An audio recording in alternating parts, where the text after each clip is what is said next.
요한복음 6번째 시간입니다. 제목은 하나님의 어린 양이로다. 하나님의 어린 양이로다입니다. 여러 번 말씀을 드렸고 또 누누이 반복해서 말씀을 드리고 있지만 내가 누구인지 아는 것은 인생을 사는 데 있어서 굉장히 중요한 것이죠. 내가 누구인지 아는 것. 소위 말하는 정체성 이야기입니다. 정체성을 확인하는 것, 내가 어디에서 왔고 지금 또 어디를 향해서 가고 있고, 그리고 나의 마지막은 어디를 향하고 있는지, 나의 마지막 종착점은 어디인지를 아는 것은 참으로 중요한 것이죠. 나의 나됨, 나의 나됨. 도대체 나의 나됨. 이것은 무엇을 근거로 해야 하는가? 이 질문에 대한 답변을 우리는 꼭 얻어야만 한다는 겁니다. 왜냐하면 내가 누구인지를 알 때에 비로소 내가 무엇을 해야 하는지를 알기 때문이죠. 그리고 그럴 때에 비로소 우리 삶에 의미가 생겨나고 그럴 때에 비로소 우리 모든 삶 속에 가치와 활기가 생겨나는 것이기 때문이에요.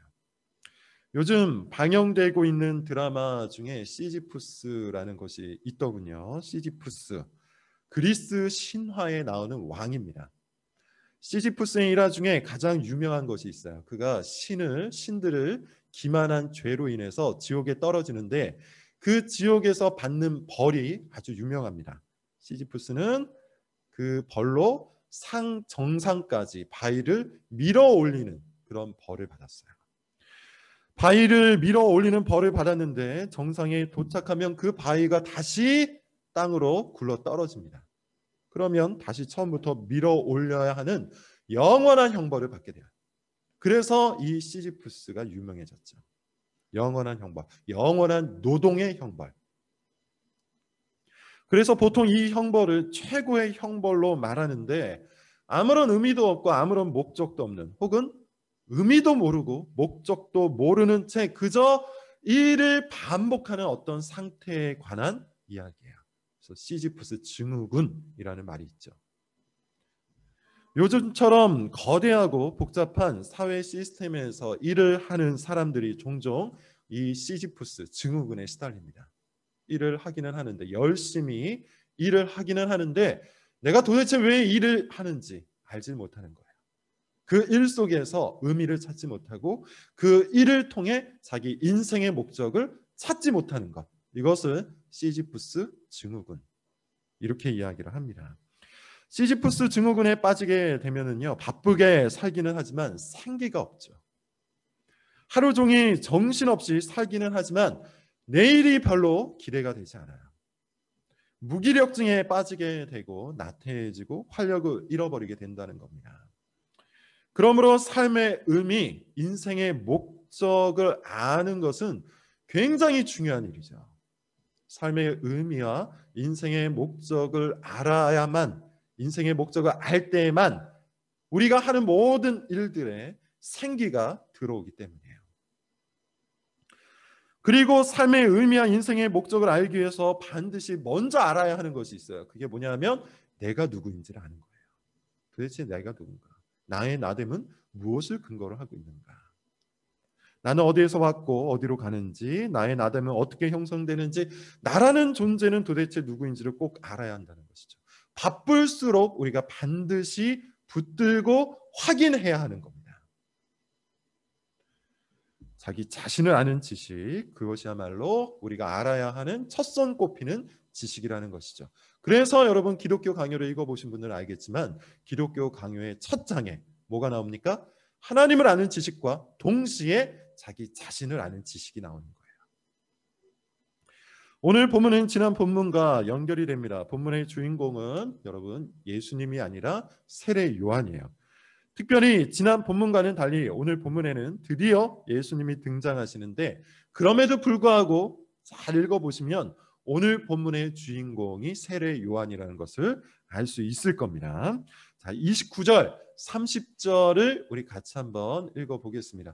자, 우리 온풍기를 좀 끌까요? 괜찮으면 온풍기를 좀 껐으면 좋겠네요. 제가 목이 좀 안 좋아서. 같이 한번 읽어보도록 하겠습니다. 29절, 30절 시작. 이튿날 요한이 예수께서 자기에게 나오심을 보고 이르되 보라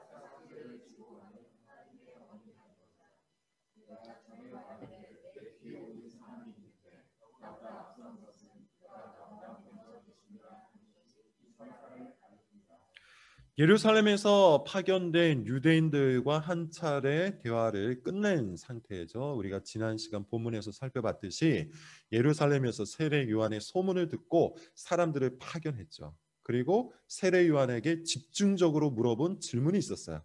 그게 뭡니까? 네가 누구냐? 이거였습니다. 너는 도대체 누구이기에 이와 같은 일을 하느냐? 이것을 물어본 후에 이제 새로운 이야기가 시작돼요. 이튿날입니다. 드디어 태초부터 계신 말씀, 하나님과 함께 하셨던 그 말씀, 생명이요 빛, 그리고 이 땅 가운데 뛰어드신 하나님의 아들 예수님이 등장하시죠. 그 이름이 예수입니다. 예수님이 등장하시자마자 세례 요한은 바로 알아채죠. 지금까지 자신이 증거한, 지금까지 자신이 소개한, 지금까지 자신이 알린 분이 바로 이분이라는 사실을 곧장 알아챘다는 겁니다. 그리고 말합니다. 보라, 세상 죄를 지고 가는 하나님의 어린 양이로다.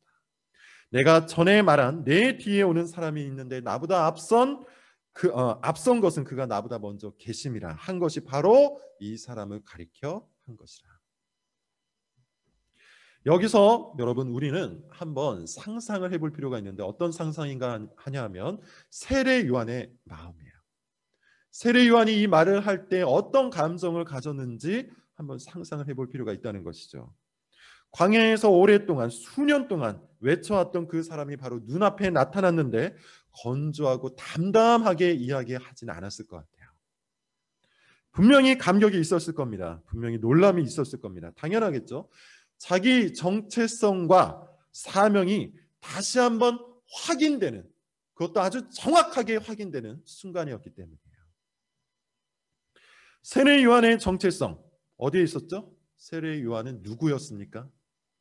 앞서 유대인들이 와서 세례 요한에게 물어봤듯이 네가 누구냐라고 했을 때 세례 요한의 정체성은 어디에 있었죠? 예수 그리스도에게 있었죠. 예수 그리스도를 증거하기 위해 그런 부르심을 받았고 예수 그리스도를 증거하는 것이야말로 그의 인생의 목적이었던 거예요. 세례 요한이 이 땅에 왜 태어났습니까? 세례 요한의 삶의 이유가 여러분 무엇입니까? 세례 요한은 왜 광야에서 그 척박한 땅에서 고생을 하며 이 일을 하고 있는 겁니까? 하나님께서 세례 요한을 그와 같이 부르셨기 때문이죠. 세례 요한은 처음부터 이 목적을 위해 태어났고 이 목적을 위해 부르심을 받았고 이 목적을 위해서 살아간 겁니다. 정리해서 말씀을 드리자면 세례 요한의 정체성과 사명은 예수님을 떼어놓고는 도무지 설명할 수가 없었다는 것이죠. 세례 요한에게 예수님은 그가 누구인지를 설명하는 유일한 해답이었어요. 세례 요한에게 예수님은 그가 무엇인지를 보여주는 유일한 해답이었다는 겁니다. 그렇게 세례 요한의 삶은 어떠했습니까? 아주 간결했지만 활력이 있었죠. 단순했지만 집중력이 있었어요. 반복되는 일을 하였지만 그럼에도 불구하고 그는 자기 일의 의미와 목적을 알고 있었어요. 그래서 항상 힘이 있었죠. 그래서 항상 활력이 있었죠. 생기가 넘쳐났어요. 그는 자기가 누구인지 정확히 알았기 때문입니다. 그래서 자기가 무엇을 하고 있는지 그 일의 목적과 의미도 정확하게 알았기 때문이에요. 세례 요한은 누굽니까? 예수 그리스도 앞에 보냄을 받은 자죠. 세례 요한이 한 일은 뭡니까? 예수 그리스도의 길을 준비하는 것이었죠. 바로 그것을 위해서 세례 요한은 말과 삶으로 예수 그리스도를 드러내고 증거하였던 겁니다. 그렇게 세례 요한은 예수 그리스도와 연결된, 더 정확히 말하자면 오직 예수 그리스도와만 연결된 인생이었던 겁니다. 오직 예수 그리스도와만 연결된 인생. 그래서 그는 예수님을 알았죠. 예수님 아는 지식이 있었다는 말이에요. 빛이 어둠에 빛이 돼 어둠이 빛을 깨닫지 못하는 그 상황 속에서도 세례 요한만큼은 빛을 깨달았어요. 자, 31절부터 34절을 한번 우리 같이 읽어볼게요. 오늘 본문 31절부터 34절입니다. 보겠습니다. 시작. 나도 그를 알지 못하였으나 내가 와서 물로 세례를 베푸는 것은 요한이 또 증언하여 이르되 보라 하늘로부터 내려와서 그의 위에 머물렀더라. 나도 그를 알지 못하였으나 나를 보내어 물로 세례를 베풀라 하신 그이가 나에게 말씀하시되 성령이 내려서 누구 위에든지 머무는 것을 보거든 그가 곧 성령으로 성령 베푸는 이인 줄 알라 하셨기에 내가 보고 그가 하나님의 아들이심을 증언하였노라 하니라. 자, 여러분 방금 우리가 읽은 이 문장을 다시 꼼꼼하게 한번 보세요. 반복되는 문장이 있어요. 31절과 33절 앞부분에 보면 나도 그를 알지 못하였으나 라는 말입니다. 나도 그를 알지 못하였으나. 세례 요한이 처음부터 모든 것을 정확하게 알고 있었던 것은 아닙니다. 그러니까 예컨대 예수님이 어떤 모양인지 어떤 생김새를 갖고 있는지 그것을 알고 있었던 것은 아니라는 거예요. 분명 예수 그리스도에 대한 확신이 있었지만 의외로 그리스도에 대한 지식은 아주 선명하지는 않았던 겁니다. 사실 여러분 이것은 당연한 것이죠. 나중에 보겠지만 세례 요한은 구약의 마지막 선지자, 구약에 속한 인물로서 히브리서의 표현을 빌리자면 저 멀리서 예수님을 환영하였던 자예요. 그래서 예수님을 알지 못했고 정확히 알지 못했고 정확히 보지 못했던 그런 인물입니다. 그리스도에 대한 지식이 다소 부족한 중에도 그럼에도 불구하고 세례 요한의 그 믿음은 흔들림이 없었어요. 이유가 있었죠? 성령께서 그것을 미리 가르쳐 주셨기 때문이에요. 33절 나도 그를 알지 못하였으나 나를 보내어 물로 세례를 베풀라 하신 그이가 나에게 말씀하시되 성령이 내려서 누구 위에든지 머무는 것을 보거든 그가 곧 성령으로 세례를 베푸는 이인 줄 알라 하셨기에. 여러분 우리 같으면 어떨까요? 우리 같으면 더 확실하고 더 분명하고 더 정확한 지식을 요구했을지도 모릅니다. 그래야만 우리도 확신을 갖고 움직일 수가 있기 때문이겠죠. 그러나 세례 요한은 성령께서 가르쳐 주신 지식만으로 충분했어요. 그 지식만으로도 인생 전부를 예수 그리스도께 걸고 살아갈 수 있었다는 겁니다. 자, 여러분 오늘 본문 말씀은 사실 굉장히 간단합니다. 해석이 전혀 어렵지가 않아요.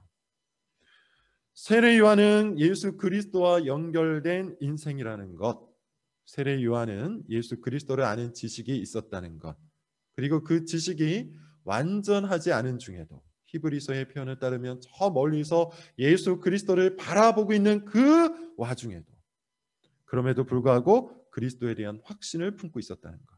그래서 예수 그리스도를 전하는 인생을 살았다는 것. 이것이 본문을 통해서 우리가 알아낼 수 있는 모든 해석이에요. 어렵지가 않죠? 자, 그럼 이제 이 본문을 통해 오늘 본문을 통해 우리가 얻어야 할 교훈은 무엇일까? 우리가 이 본문을 통해서 적용해야 할 것은 무엇일까? 이것을 좀 고민해 볼 필요가 있습니다. 두 가지입니다. 앞서 서론에서 이야기했던 것처럼 우리는 오늘 본문을 통해서 우리의 정체성 그리고 우리의 사명 이것을 분명히 알아야 돼요.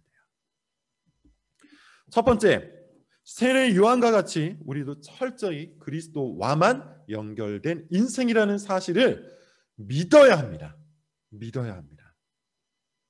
믿는 것이 굉장히 중요하죠. 앞서 그런 말을 했습니다. 우리가 누구인지 알아야 한다. 우리가 누구인지 아는 것이 곧 우리의 인생, 우리의 삶을 결정한다.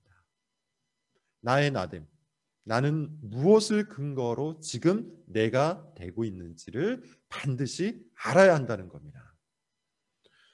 사람들은 다양한 방식으로 자기 정체성을 파악을 하죠. 우리 시대의 가장 커다란 자기 정체성은 아마도 돈과 관련되어 있는 것 같아요. 이거는 누구도 부정할 수 없을 겁니다. 돈과 관련하여서 자기 자신을 판단하는 것.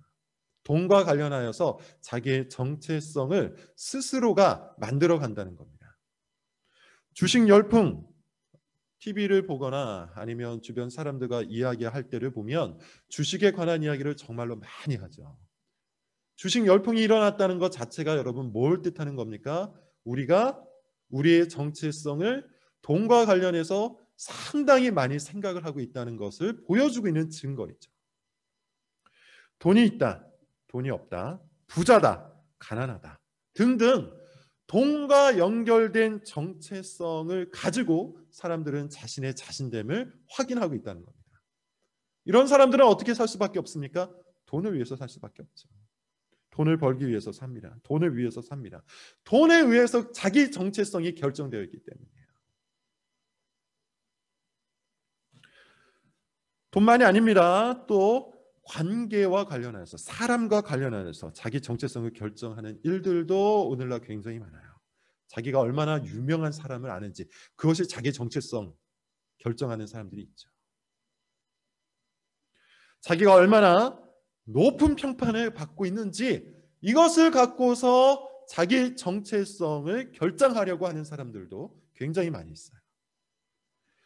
자기가 얼마나 높은 대접을 받고 있는지, 자기가 얼마나 사랑을 받고 인정을 받고 있는지 등등 이와 같이 철저히 관계에 의해서만 자기 정체성, 자기의 자기됨을 확인하려고 하는 사람들이 오늘날 굉장히 많죠. 세상에도 많이 있지만 교회 안에도 그런 사람들이 정말로 많이 있습니다. 이것을 증거하는 것이 또 있어요. SNS 등입니다. 조금이라도 더 높은 추천을 받으려고 그렇게 애를 쓰는 이유가 거기에 자기 정체성을 걸고 살아가고 있기 때문이죠. 이번 주에 해외 토픽 하나를 봤는데 베트남 청년이 호주에서 명품 샵에 가서 명품을 훔친 그런 사건이 나오더라고요. 그런데 이유가 좀 웃겼습니다. 이유가 굉장히 제가 생각할 때는 좀 웃겼어요. 자기 인스타그램에 올리기 위해서 그 명품을 입고 그 명품을 쓰고 그 명품을 메고 인스타그램에 올려서 사람들의 관심을 끌기 위해, 소위 말하는 좋아요 하나를 더 받기 위해서 명품 샵에 가서 그것을 훔친 겁니다. 그런 방식으로라도 사람들로부터 관심을 얻고 인정을 받고 평판을 얻어 자기 정체성을 결정하고 싶었던 거예요. 확인하고 싶었던 겁니다. 그렇게 사람들은 우리 시대의 가치, 우리 시대의 문화, 돈이라든지 관계라든지 그 외에 다른 많은 변수들을 가지고, 다른 많은 가치들을 가지고 자기 정체성을 결정하고 싶어 합니다. 그리고 이 모든 시대의 가치의 뒤편에는 여러분 뭐가 있을까요? 소위 말하는 진화론적 가치관이 있어요. 진화론적 가치관, 핵심이 여러분 뭘까요? 여러 가지 이야기를 할 수 있겠지만 그 핵심이 뭐냐면 우리 인생은 던져진 존재라는 거예요. 우리라는 존재 자체가 던져졌다. 쉽게 이야기하면 우리는 우연한 인생을 살고 있다는 겁니다. 어떤 특별한 목적을 갖고 이 땅에 태어나고 또 어떠한 특정한 목적을 향해서 이 땅을 살아가는 그런 존재가 아니라 아주 우연히 그저 이 세상에 던져진 존재로서 우리가 이 세상을 살아가고 있다. 이게 진화론적 가치관이에요. 그래서 진화론적 가치관에 의하여 자기 인생을 이해하고 거기에 자기 정체성을 걸고 살아가는 사람은 그 인생에 명확한 목적과 의도가 없죠. 인생은 그저 우연일 뿐이기 때문이에요. 그러므로 인간이 정체성을 확인하기 위해서는, 내가 누구인지를 확인하기 위해서는 스스로 자기 가치, 스스로 자기의 어떤 의미를 만들어낼 필요가 있는 겁니다. 그것이 돈일 수도 있고 그것이 관계일 수도 있는 거예요. 그렇게 자기 정체성을 확인하기 위해 시대 문화와 연결이 되고 시대 사상과 연결이 되는 것이죠. 그런데 여러분, 사실 우리 인생은 어떠합니까? 특별히 우리 신자들은 어떠합니까? 우리의 정체성은 어디에 있습니까? 우리는 우연히 던져진 존재가 아니에요. 우리는 그저 이 세상에 아주 우연하게 태어나서 우연하게 살다가 우연하게 없어져 버릴 그런 존재가 아닙니다. 세례 요한과 같이 우리는 분명한 목적 속에서 부르심을 받은 존재예요. 우리는 심지어 하나님의 아들이 친히 어린 양이 되어 우리의 죄를 제거하고 우리를 값주고 사신 그런 존재라는 겁니다. 우리는 처음부터 그리고 마지막까지 분명한 의미와 분명한 목적과 분명한 의도가 있는 존재로 이 땅에 보내심을 받은 거예요. 여러분, 우리는 오늘 말씀을 통해서 이것을 분명히 깨달아야 합니다. 세례 요한의 모습을 보고 우리 역시도 세례 요한과 같이 목적과 의도가 있는 인생이라는 사실을 알아야 한다는 거예요. 하나님의 어린 양에 의해 생명과 인생을 구원받은 자, 그것이 바로 우리입니다. 하나님의 어린 양이라는 표현이 여러분 뭘 말하는 것이죠? 구약에 의하면 그 어린 양은 희생 제물이었죠.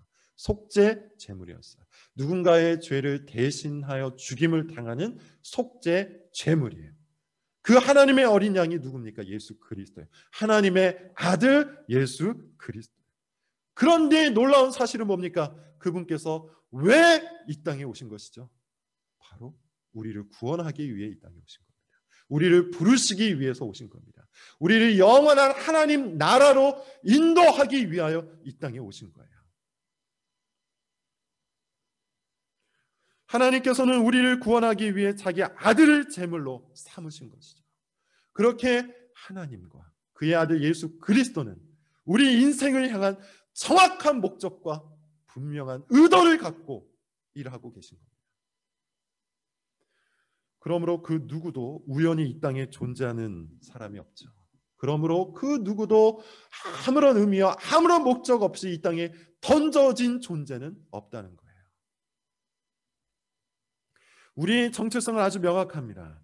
나의 나됨은 아주 명확합니다. 바울이 고백하고 있는 것처럼 하나님의 은혜가 나의 나됨을 결정하고 있어요.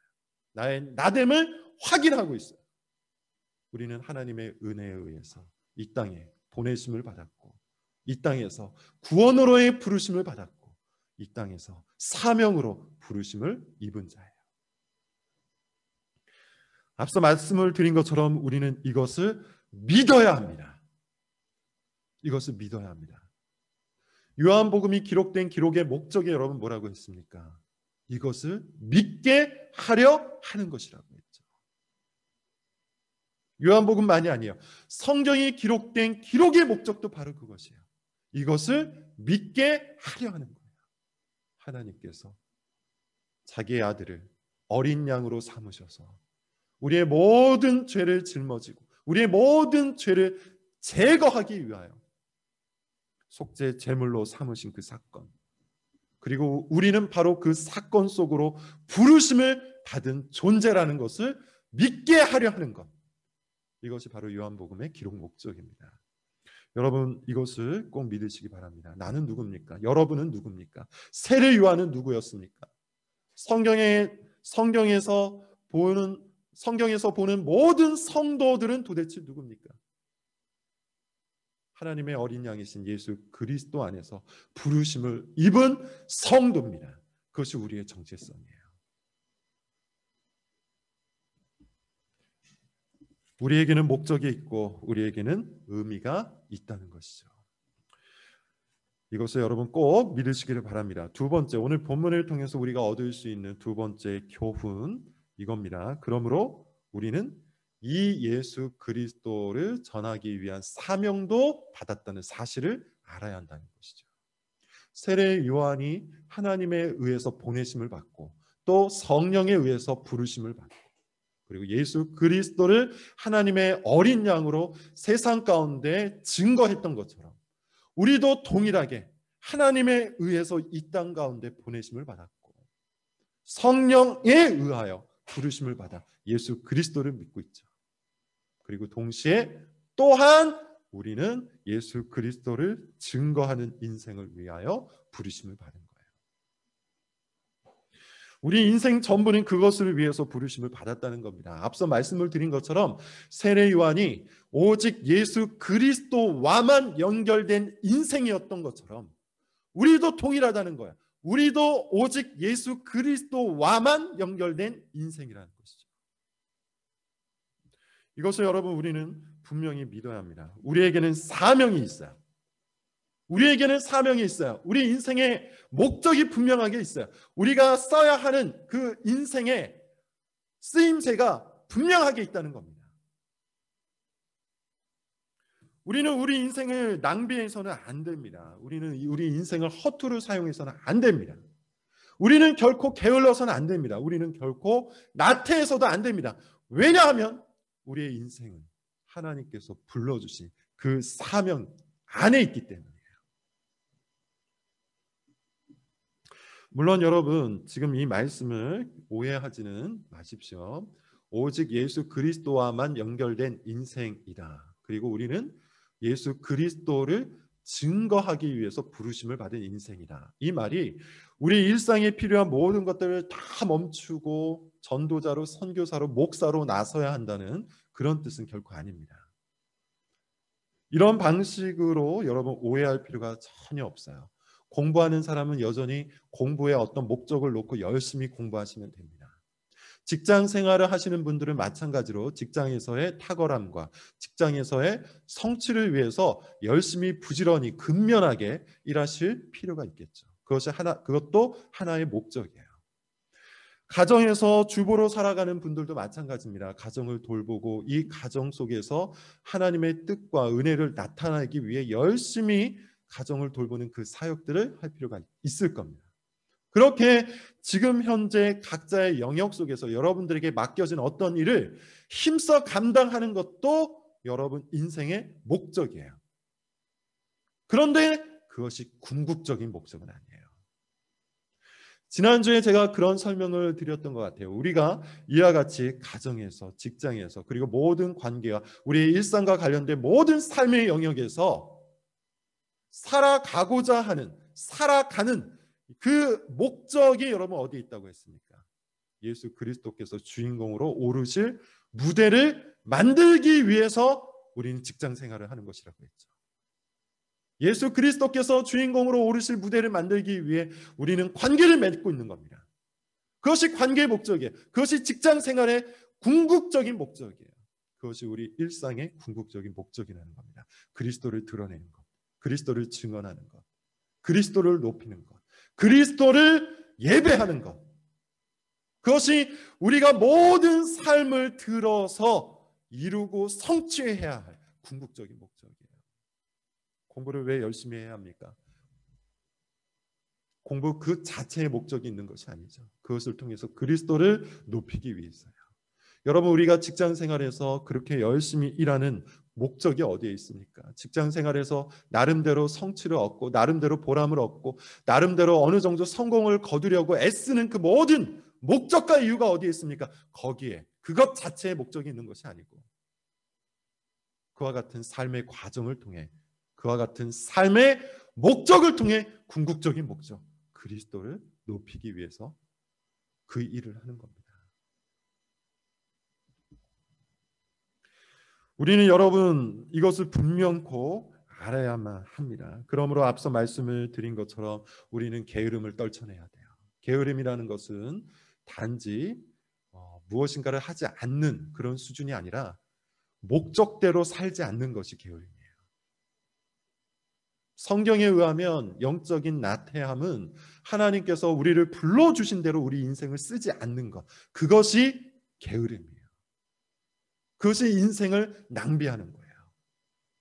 직장에서 열심히 살 수 있습니다. 또 열심히 관계를 맺으면서 살 수 있습니다. 그 모든 것들이 다 잘못된 것은 아닙니다. 그런데 직장에서 열심히 일을 하는 그 목적, 사람들과 열심히 관계를 맺는 그 목적이 하나님께서 불러주신 그 목적과 상관없다면 아무리 열심히 일을 하고 아무리 열심히 관계를 맺는다 할지라도 그 모든 건 다 시간 낭비예요. 허비하는 거예요. 게으르게 사는 거예요. 그러므로 여러분 우리는 영적인 게으름을 경계해야 돼요. 영적인 게으름을 경계하고 오직 하나님께서 우리를 불러주신 그 인생의 의미대로 우리의 시간과 우리의 모든 것들을 들어서 사용해야 한다는 것이죠. 세례 요한과 같이 말입니다. 세례 요한은 자기의 인생 전부를 들어서 예수 그리스도를 증거하는 일을 위해서 썼죠. 말도 그리스도를 위해서 말했습니다.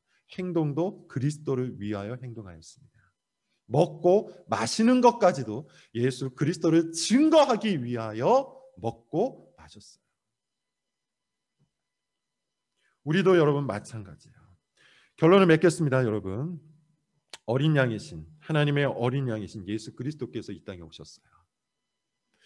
우리를 구원하기 위해서 이 땅에 오셨습니다. 예수 그리스도께서 하나님의 어린 양이 되어 속죄 제물로 이 땅에 오신 그 사건은 하나님께서 창세 전부터 계획하신 사건이에요.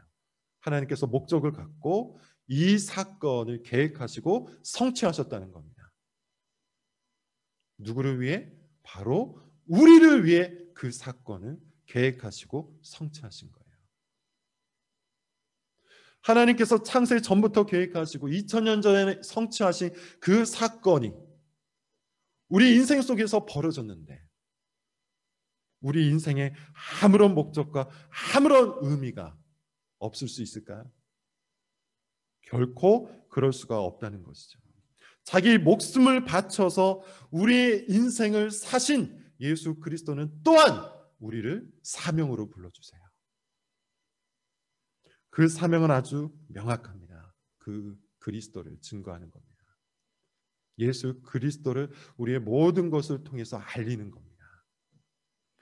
예수 그리스도를 우리의 언행을 통하여 소개하는 겁니다. 그렇게 예수 그리스도는 자기 생명을 던져서 우리의 인생을 재창조한 거예요.